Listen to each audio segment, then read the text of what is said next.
In 2015, Parkland College and the East Central Research Foundation conducted a couple of small plot trials with flax. These trials were part of a much larger study initiated by the Indian Head Agricultural Research Foundation out of Indian Head and the Northeast Agricultural Research Foundation out of Melfort. In 2014 and 15, IHARF looked at the effects of fungicide and row spacing on flax. In both years, a yield response to fungicide could not be detected. Increasing row spacing from 10 to 24 inches decreased plant density by about 12% in 2014 and 37% in 2015. This is not unusual, as increasing row width increases plant competition within the row. However, in both years, plant populations were considered sufficiently high to be not limiting to yield. Increasing row spacing in 2015 had a significant but pretty modest effect on maturity.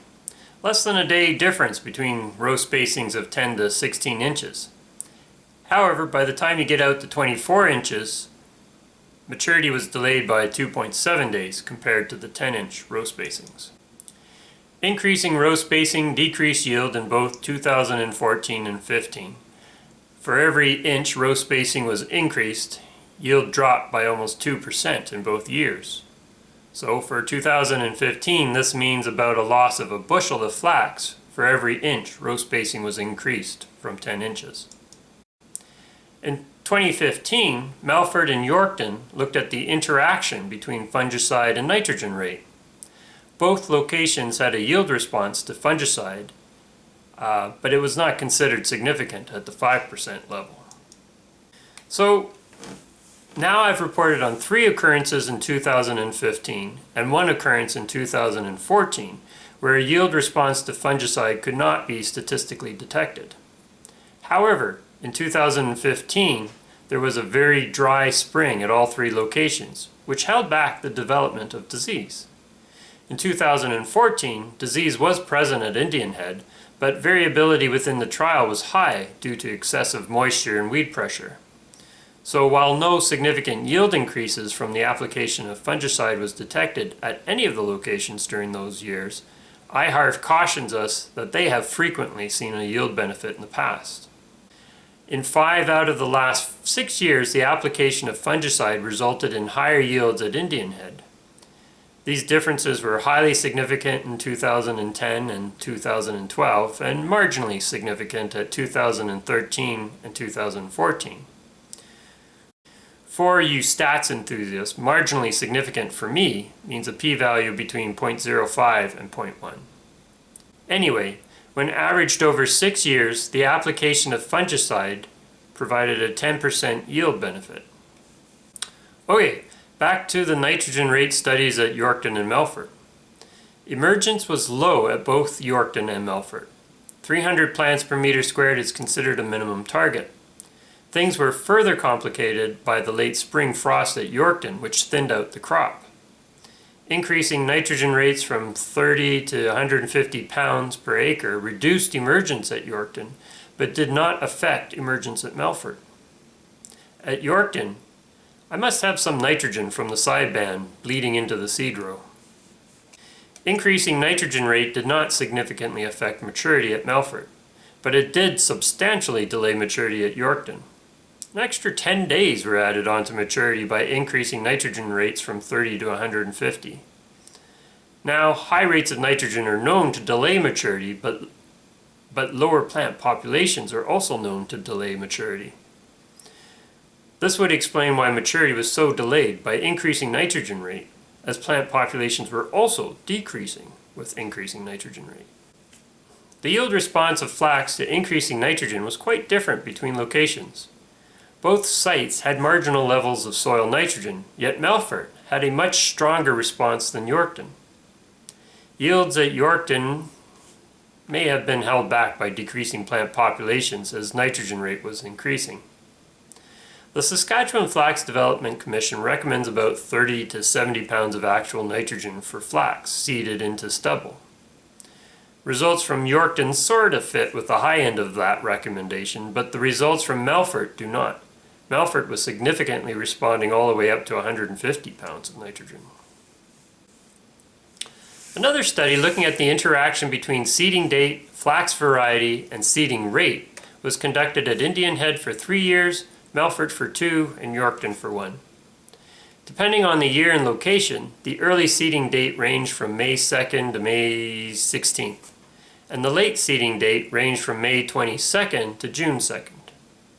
The traditional variety was represented by CDC Bethune, and the northern adapted variety was represented by FP 2454.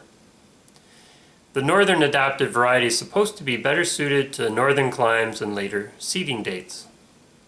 The last factor of this study compared seeding rates, which were low at about 35 kilograms per hectare, then conventional at 50, and then a high rate at 70 kilograms per hectare.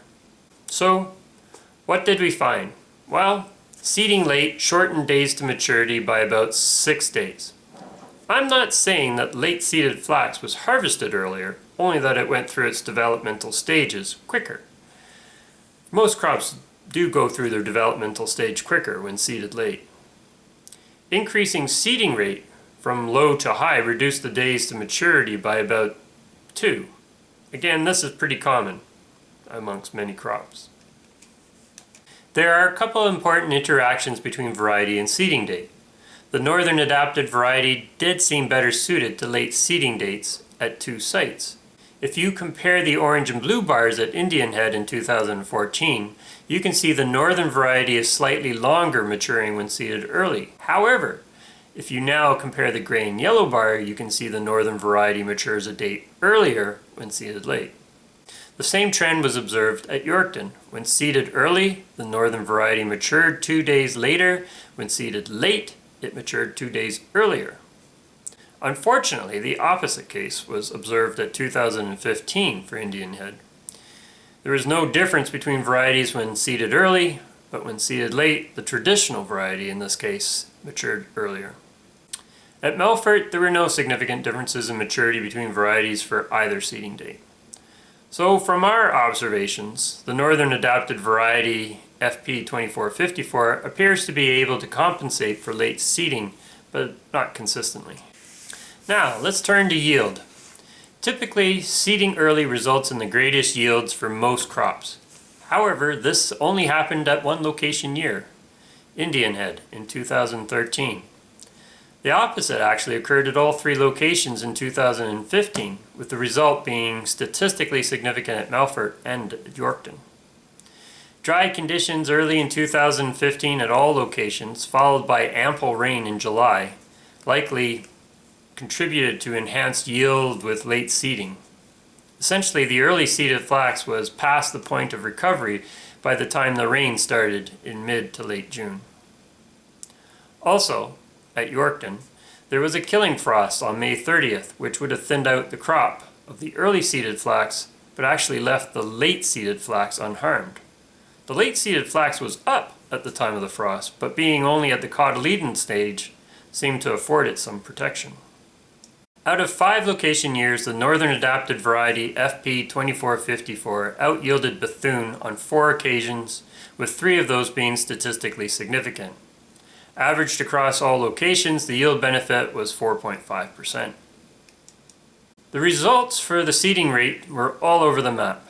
Sometimes yield increased with seeding rate, sometimes it declined, sometimes it did nothing at all. When averaged across location, differences in yield were surprisingly small between seeding rates. I can't see a lot of reason to increase seeding rate beyond that 30 to 45 kilograms per hectare currently recommended by the Saskatchewan Flax Development Commission. So what did we learn from these studies? Well, applying fungicide often increases flax yield, but not always. It didn't seem to help much in a year with a dry spring. Flax yield is decreased by almost 2% for every inch row spacing is increased from 10 inches. Flax can respond to nitrogen beyond provincial recommendations of 35 to 80 kilograms per hectare. Late seeding doesn't always result in lower yields. Seeding rate results are all over the map, but you can probably target about 35-50 kilograms per hectare without much yield loss. The northern adapted variety has the potential to compensate for late seeding by speeding up its maturity, but this wasn't consistently observed. An FP2454, well, it looks like a good variety. It seems well adapted to a variety of conditions and out-yielded CDC Bethune by an average of 4.5%.